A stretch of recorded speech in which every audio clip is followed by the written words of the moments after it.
Deixe seu like. Se inscreva no canal e ative o sininho de notificação. Bom vídeo!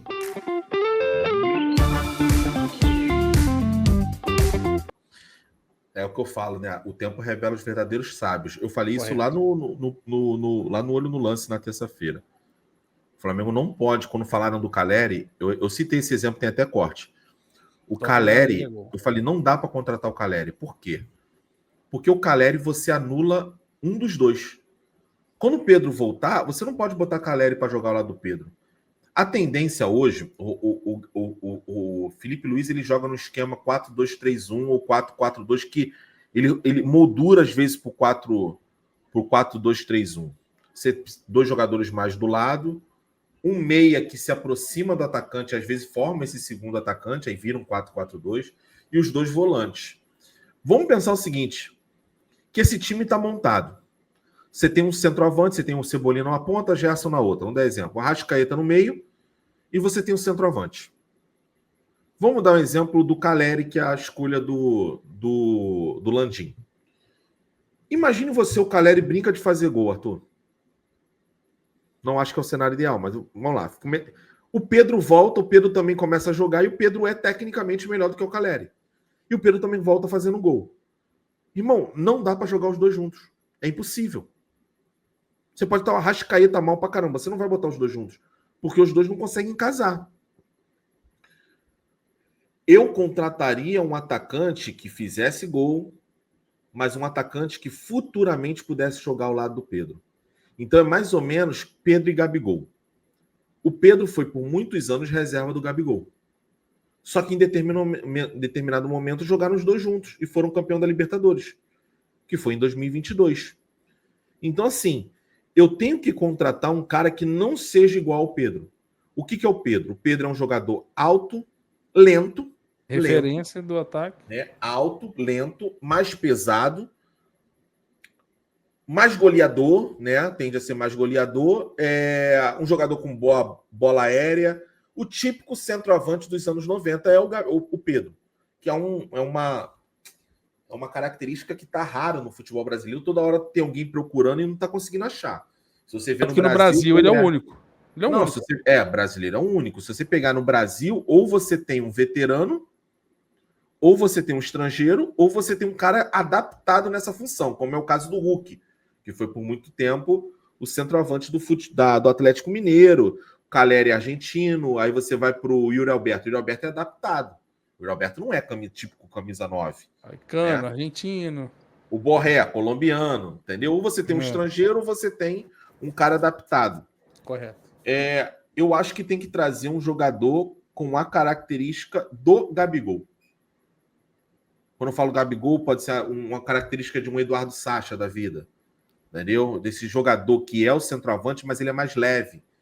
Ele pode sair da área. O próprio Yuri Alberto, dá exemplo, o próprio Yuri Alberto, entendeu?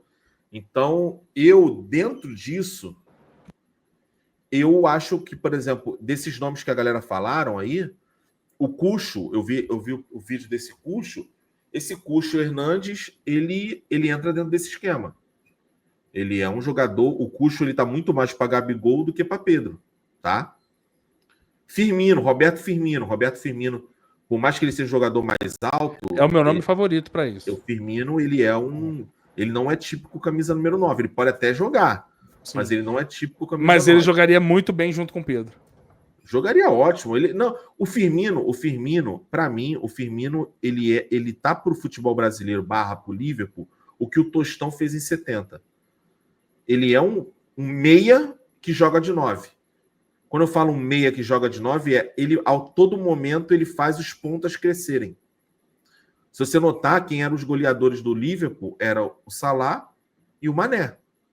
É o que o Benzema fez com o Cristiano Ronaldo e Gareth Bale. Por muito tempo, o Benzema foi o assistente do Cristiano Ronaldo e do Gareth Bale. Então, mas tem que, ao mesmo tempo que você está trazendo esse atacante, você também tem que trazer um atacante que faça gol, né? Não adianta também, eu vou trazer um jogador aqui que tem uma característica boa. O Roger Guedes seria esse também. Só que é aquele negócio, será que o Roger Guedes sozinho ele conseguiria suprir a quantidade de gol que era do Pedro, jogando de centroavante? Lembrar que o Roger Guedes, ele começa no Corinthians jogando de camisa 9, inclusive era o camisa 9, e não vingou. Lembra que ele foi para o banco com o Vitor Pereira. Vitor Pereira, quando o Vitor Pereira sai, o Roger Guedes passa a jogar pelo lado de campo como segundo atacante, formando dupla com o Yuri Alberto, que ele até pega a camisa 10, é quando o Roger Guedes começa a fazer gol. Então eu não acho que o Roger Guedes conseguiria suprir essa demanda de gol jogando como falso 9. Então tem que ver isso. Tem que ser um cara que jogue de 9, mas também possa jogar de... Na gíria futebolística, diz 9 e 9,5, não é? 9,5. Lembra quando o JJ falava? Não, Gabigol é 9,5. Gabigol não é 9, né? Então seria isso. Você ter um 9,5 que conseguisse fazer um 9, poderia jogar de 9, poderia jogar ao lado do 9, entendeu? Mas né, quem somos nós, né? Estamos aqui só resenhando. E fica a mesma resposta para a querida Janete Gonçalves, está sempre aqui com a gente. Eu nunca sei se é a Janete, ou se é o marido, ou se é o filho. Eu acho que é o marido, velho. Também acho que é o marido. Mas a gente não tem a planilha de gastos, né? A gente não sabe o orçamento do clube, a gente não sabe nada. Então a gente fica aqui trocando ideia em base de nada. Mas Janete, posso te chamar de Janete Claire? Eu adoro Janete Claire. Lembra uma novela de Janete Claire? Janete Claire. Não, lembrei. Uma novela de Janete Claire. Lembrei. Porra, bom pra caralho. Janete, não lembro das novelas, mas lembro dessa frase. Janete Claire. A gente em 2019, vou de novo citar esse exemplo. Em 2019 a gente também faz investimentos altamente altos. Com toda a redundância. Arrascaeta, altamente altos. Porra, é verdade. Cara, redundância. Elevados, altamente elevados. Também acho que no final das contas é a mesma merda. Autorizou. Mas o que eu pode chamar, então, Janete Claire. A Janete Claire, o que acontece? Em 2019 a gente também faz isso. Certo. A gente traz de uma leva só Arrascaeta, Rodrigo Caio, Gerson, a gente pagou pelo Pablo Maria, outros jogadores. E a gente compra o Gabigol no começo do ano. Ou seja, a gente não teria dinheiro para fazer um outro investimento. Só que o que a gente faz? A gente começa a usar o scout e a inteligência de negociação. Até então, a gente tinha lá como é que é o nome dele? Além do JJ, ainda tinha como é que é o nome? Como é o nome dele? Pelaipe. A gente tinha um Pelaipe e tal, que tinha os contatos dele. A gente traz o Pedro de empréstimo, a gente traz o Pedro Rocha de empréstimo, a gente traz o Thiago Maia de empréstimo e a gente traz o Gustavo Henrique, que estava livre no mercado. Então dá para você contratar, dá para você fazer um empréstimo com obrigação de compra, um empréstimo com possibilidade de compra, fixado. Você pode pensar numa troca. A gente está esquecendo, a gente tem jogador para trocar. Troca é gostoso demais. Entendeu? Isso eu tô te falando.